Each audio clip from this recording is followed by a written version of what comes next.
Alhamdulillah nahmaduhu wa nasta'inuhu wa nastaghfiruh wa na'udzu billahi min syururi anfusina wassayyiati a'malina may yahdihillahu fala mudhillalah wa may yudlil fala hadiyalah. Asyhadu an la ilaha illallah wahdahu la syarikalah wa asyhadu anna Muhammadan abduhu wa rasuluhu alladzi la nabiyya ba'dah. Ayyuhal hadirun ikhwatu iman rahimakumullah. Qala Allahu ta'ala fil Qur'anil Karim ittaqullah haitsuma kunta. Hadirin ikhwatu iman jamaah Jumat rahimakumullah. Alhamdulillah atas izin Allah subhanahu wa ta'ala, hari ini kita masih diberikan kesempatan oleh Allah untuk bisa menempatkan diri kita di tempat yang mulia ini, memenuhi salah satu panggilannya, yaitu melaksanakan ibadah Jumat. Sungguh ini hal yang patut kita syukuri, karena bukan tentang badan yang sehat, bukan tentang uang yang kita miliki sangat banyak, sehingga seseorang bisa menempatkan diri di masjid memenuhi panggilan Allah. Tapi ini semata-mata persoalan keimanan. Keimanan yang ada dalam diri kita yang membuat kita mau dan mampu menempatkan diri kita di masjid dan memilih berada di sini ketimbang pilihan-pilihan yang lain. Manusia memang makhluk yang diberikan kebebasan memilih. Manusia makhluk yang free will, diberikan kebebasan untuk melakukan apapun. Berbeda dengan binatang yang pilihannya sangat terbatas, berbeda dengan tumbuhan, tetapi manusia makhluk yang memiliki kebebasan untuk memilih. Artinya, selama di dunia, manusia bisa melakukan apapun. Termasuk manusia bisa beriman kepada Allah, bisa juga tidak. Tetapi ingat bahwa setiap pilihan itu ada konsekuensinya. Setiap pilihan yang kita lakukan itu ada konsekuensinya. Dan manusia hidup di dunia ini, setiap hari kita dihadapkan pada pilihan-pilihan. Ketika adzan subuh berkumandang, kita bisa memilih mau melanjutkan tidur atau mau bergegas ambil air wudhu lalu pergi ke masjid untuk sholat subuh. Itu pilihan. Siapapun bisa melakukan pilihan-pilihan itu. Ketika setelah subuh kita bisa memilih mau beraktivitas apapun, itu bisa. Hidup kita ini semuanya terdiri dari pilihan-pilihan. Dan kita bebas untuk memilih. Hanya ingat, setiap pilihan pasti ada konsekuensinya. Seorang yang memilih berleha-leha sejak dari kecil, usia sekolah, dia tidak belajar serius, dia tidak melakukan aktivitas belajar, hanya main-main. Lalu kemudian pilihan itu terus dia lakukan sampai dia remaja, sampai dia pemuda, sampai akhirnya ketika dia dewasa dan mandiri, dia mengalami kehidupan yang susah. Itu konsekuensi dari pilihannya ketika kecil, ketika dia tidak mau belajar. Maka konsekuensinya dia hidupnya susah ketika masa tuanya. Sebaliknya, seorang anak yang ketika kecil dia memilih untuk belajar, dia memilih untuk serius belajar ilmu, Setelah belajar ilmu, dia juga belajar dari kehidupan. Dia juga belajar berwirausaha. Dia juga belajar meniti karir. Sampai kemudian ketika dewasa, ketika dia mandiri, dia hidup dalam penuh sukacita karena hartanya, kebutuhannya terpenuhi. Hartanya banyak, keluarganya bahagia, dan sebagainya. Kenapa? Itu akibat dari pilihan-pilihan yang kita ambil sejak kecil. Setiap hari kita dihadapkan dengan pilihan, dan setiap pilihan mengandung konsekuensi. Maka ketika kita merasakan hidup yang tidak enak, hidup yang tidak nyaman, karena serba kekurangan ini itu, jangan salahkan siapapun. Jangan menuduh Allah tidak menyayangi kita. Jangan menuduh bahwa takdir saya jelek. Jangan menuduh siapapun, tetapi itu semua yang kita rasakan hari ini adalah akibat dari pilihan-pilihan kecil kita di masa lalu. Kalau sampai sekarang kita belum hafal juz amma, ya jangan salahkan otak kita yang belet, bukan. Tetapi salahkan kenapa kita tidak belajar ngafalin juz amma sejak kecil, kan gitu. Apalagi kalau belajar menghafal yang lainnya. Seorang atlet akan mendapatkan prestasi tergantung dia seberapa keras dia latihan, seberapa keras latihan yang dia lakukan setiap hari. Tentu akan beda hasilnya atlet yang latihannya sehari 3 kali dengan atlet yang latihannya seminggu sekali. Pasti akan beda hasilnya. Jauh lebih baik yang sehari 3 kali. Karena itulah pilihan yang kita ambil. Jadi setiap orang boleh memilih. Tetapi ingat, ada konsekuensinya. Dalam konteks keislaman, ketakwaan, setiap orang boleh memilih dia mau beriman kepada Allah ataupun tidak. Tapi ingat, ada konsekuensinya. Kalau kita tidak beriman kepada Allah, nanti di akhirat kita akan mendapatkan balasan dari apa ketidakimanan itu. Api neraka yang akan jadi balasan. Itu konsekuensi dari pilihan-pilihan kita. Di akhirat kita akan mendapatkan konsekuensi, di dunia pun kita akan mendapatkan konsekuensinya. Jadi jangan pernah menyalahkan orang lain atas kehidupan diri kita. Kenapa? Karena diri kita tergantung pilihan-pilihan yang kita lakukan. Saya jarang sholat ke masjid, jarang ikut pengajian ke masjid. Ketika ada pembagian sembako di masjid, saya teraka bagian tong ngambek KKM.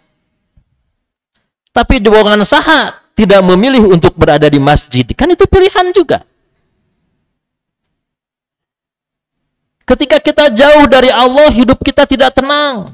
Karena banyak masalah ini, itu, segala macam masalah tidak berhenti. Ya karena kita tidak punya solusinya. Sementara orang-orang yang dekat dengan Allah, seperti tidak ada masalah. Bukan tidak ada masalah, tapi Allah memberinya ketenangan dalam menghadapi masalah.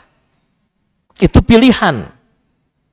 Mau menjadikan Allah sebagai solusi yang akan memberikan ketenangan untuk menghadapi masalah, atau menjadikan minuman keras sebagai solusi untuk menghadapi masalah.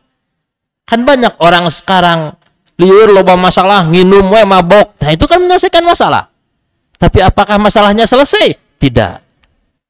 Saya yakin tidak. Bahkan masalah lebih besar. Masalah dengan keuangan, lalu kemudian memilih untuk berjudi. Bahkan sekarang lebih mudah, judi online. Main game dapat uang dan sebagainya. Itu judi online sebagai penyelesaian masalah. Itu pilihan.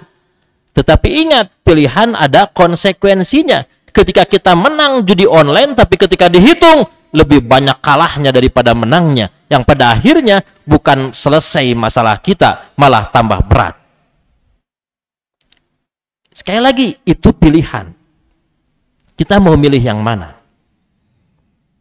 Ada yang menarik dari kisah seorang sahabat yang bernama Abu Dujanah.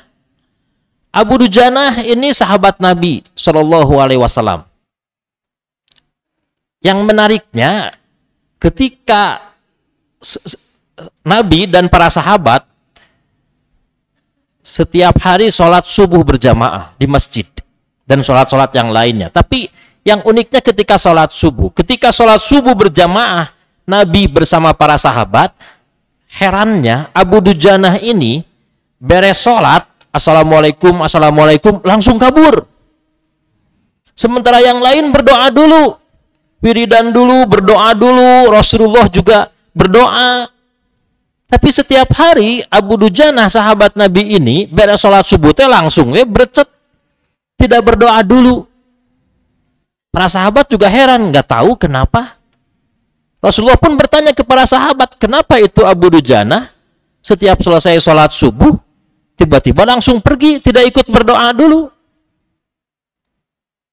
Sahabat pun mengatakan, tidak tahu ya Rasulullah. Ya sudah, besok kita tanya dia. Besoknya kemudian beres sholat subuh Abu Dujanah dipanggil oleh Rasulullah. Rasulullah bertanya kepada Abu Dujanah, wahai sahabatku, aku lihat setelah selesai sholat subuh engkau selalu pergi dengan cepat. Apakah kau tidak mau ada sesuatu yang ingin kau sampaikan kepada Allah? Doa-doamu, permohonan-permohonanmu, apakah tidak ada yang kau inginkan untuk dimintakan kepada Allah? Abu Dujanah mengatakan, bukan tidak ada ya Rasulullah, aku pasti selalu dan ingin berdoa kepada Allah. Lantas kenapa kau selalu pergi cepat-cepat setelah sholat, bukan berdoa dulu? Abu Dujanah menceritakannya, Rasulullah, aku ada masalah. Apa masalahnya? Jadi Abu Dujanah itu orang miskin. Ya Rasulullah, saya orang miskin. Anak-anak saya sering kelaparan. Saya tinggal bersebelahan dengan rumah saya, bersebelahan dengan rumah seseorang yang rumah itu punya pohon kurma. Yang pohon kurma itu dahannya menjulur ke rumah Abu Dujanah, ke halaman rumah Abu Dujanah. Jadi dahannya melewati rumah Abu Dujanah. Dan seringkali pohon buah kurma itu jatuh ke halaman rumahnya Abu Dujanah. Nah, karena anak-anak saya sering kelaparan, maka begitu ada kurma yang jatuh, itu pasti anak-anak saya ngambil buah kurma itu dan memakannya. Saya tidak mau keluarga saya memakan harta yang haram, karena itu bukan punya saya. Itu pohon milik tetangga saya. Saya tidak mau, bahkan pernah, kata Abu Dujanah, saya sampai memaksa mengeluarkan kurma yang sudah dimakan oleh anak saya itu. Karena saking tidak maunya memakan harta yang haram. Maka setiap subuh, saya selalu bergegas cepat pulang. Karena saya takut pohon buah kurma itu jatuh ke halaman rumah saya, anak saya udah memakan kurmanya. Maka setiap selesai subuh, saya langsung pulang ke rumah, saya bersihin buah-buah kurma yang jatuh di halaman rumah saya, kemudian saya kembalikan ke tetangga saya itu. Jadi setiap hari begitu. Saking tidak mau memakan harta yang haram keluarganya. Setiap subuh teh begitu. Rasulullah terharu mendengar cerita Abu Dujanah ini. Lalu kemudian Rasulullah bertanya, siapa itu rumah tetangga kamu itu? Ternyata rumah seseorang yang dia termasuk kalangan munafik lah begitu. Pelit. Jadi ketika tahu Abu Dujanah begitu, ya buah kurmanya dikembalikan, ya dia ambil aja buah kurmanya. Tidak disedekahkan kepada Abu Dujanah itu, tidak. Sampai kemudian Rasulullah, ya sudah kalau begitu dipanggillah orang tersebut. Lalu Rasulullah mengatakan, saya akan beli kurma kamu dengan harga 10 kali lipat, bahkan di situ ada bidadari, akan dapat emas berlian, kemewahan-kemewahan lain yang akan kamu dapatkan kalau kamu memberikan kurma itu kepada Abu Dujanah. Tapi itu nanti di akhirat akan didapatkannya ketika kamu masuk surga. Tapi orang itu nggak percaya, dia bilang, ya Rasulullah, aku mah mau cash aja sekarang. Tidak mau ditangguhkan, ditanjuk engke di akhirat, mbung. Saya mau sekarang. Wah. Lalu kemudian ada Abu Bakar, seorang dermawan, dia mengatakan, ya udah, kalau gitu saya beli aja pohon itu. Akhirnya pohon kurma itu dibelilah oleh Abu Bakar dan kemudian diberikan kepada Abu Dujanah. Jadi sekarang karena pohon itu milik Abu Dujanah, ya sudah, berarti dia nggak usah buru-buru lagi keluar untuk sholat subuh, setelah sholat subuh dia pergi di masjid. Nah itu juga pilihan. Bagi Abu Dujanah itu pilihan. Dia bisa membiarkan anak-anaknya memakan harta yang haram, atau dia memilih untuk meninggalkan doa tapi demi menjaga supaya keluarganya tidak memakan harta yang haram. Maka apa yang didapat? Abu Dujanah mendapatkan kebaikan yang luar biasa. Kebayang, kebaikan Abu Dujanah itu kemudian dihargai oleh Rasulullah, kurmanya dihadiahkan kepada Abu Dujanah, dan setiap cerita ini disampaikan kepada orang dari dulu sampai sekarang nih, udah 1400-an tahun yang lalu. Ketika cerita ini disampaikan dan orang terinspirasi dari kisah Abu Dujanah ini, maka saya sangat yakin pahalanya akan mengalir kepada Abu Dujanah. Meskipun dia udah meninggal sekarang, tapi kebaikan itu ada. Kenapa? Dia memilih menjaga keluarganya dari memakan harta yang haram. Ini luar biasa. Dan itu pilihan buat kita. Kita memilih dengan mudah memakan harta apapun bentuknya, mau halal mau haram gak peduli, silahkan. Tapi nanti ada akibatnya, ada konsekuensinya.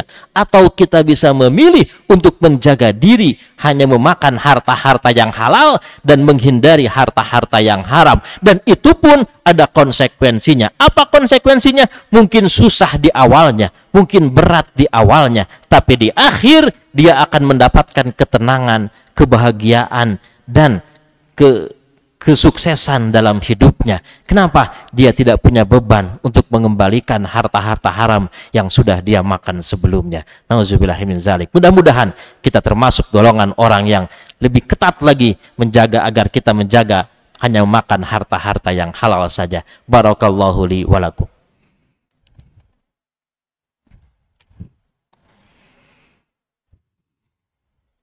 Alhamdulillah. Alhamdulillahilladzi arsala rasulahu bil huda wa dinil haq liyudhhirahu 'ala dini kullih wa kafa billahi syahida. Asyhadu an la ilaha illallah wa asyhadu anna Muhammadar Rasulullah, amma ba'du. Hadirin ikhwatu iman rahimakumullah. Ketika Allah memerintahkan kita untuk bertakwa, ittaqullaha haqqa tuqatih wa la tamutunna illa wa antum muslimun. Bertakwalah kepada Allah sebenar-benarnya takwa, dan janganlah kamu mati kecuali kamu dalam keadaan Islam. Itu memang perintah Allah, tapi itu juga pilihan bagi kita. Kita mau memenuhi perintah Allah itu atau tidak? Kita mau mati dalam keadaan Islam atau mati dalam keadaan masalah? Itu juga pilihan. Dan kita, sayangnya, kita tidak bisa memilih kapan kita mati. Karena tidak ada orang yang tahu kapan seseorang itu mati. Kematian ini tidak bisa kita prediksi. Walaupun ada hitung-hitungannya mungkin bisa, tapi tidak 100% tepat. Yang kita lakukan hanya ikhtiar. Kadang ada orang yang terlihatnya sehat, tiba-tiba meninggal. Ada orang yang sakit bertahun-tahun, gak meninggal-meninggal. Kita nggak bisa memilih kapan untuk mati, mau mati di mana. Kalau boleh memilih mah kita ingin mati di tempat yang tenang dan nyaman, tenyusahkeun batur, tengah hesekeun batur, kan gitu. Tapi kita tidak bisa memilih. Yang kita bisa lakukan adalah, yang kita bisa memilih adalah apa yang bisa kita lakukan sebelum mati. Maka sebelum mati adalah yang kita lakukan, pilihlah pilihan-pilihan yang akibatnya nanti akan memberikan kebaikan kepada kita. Pilihan itu bisa jadi dua-duanya boleh. Sehingga tadi satu belajar, satu tidak belajar, dua-duanya boleh. Tetapi yang memilih untuk tidak belajar, dia akan mengalami kebodohan. Dan kemudian kehidupan yang susah karena kebodohannya.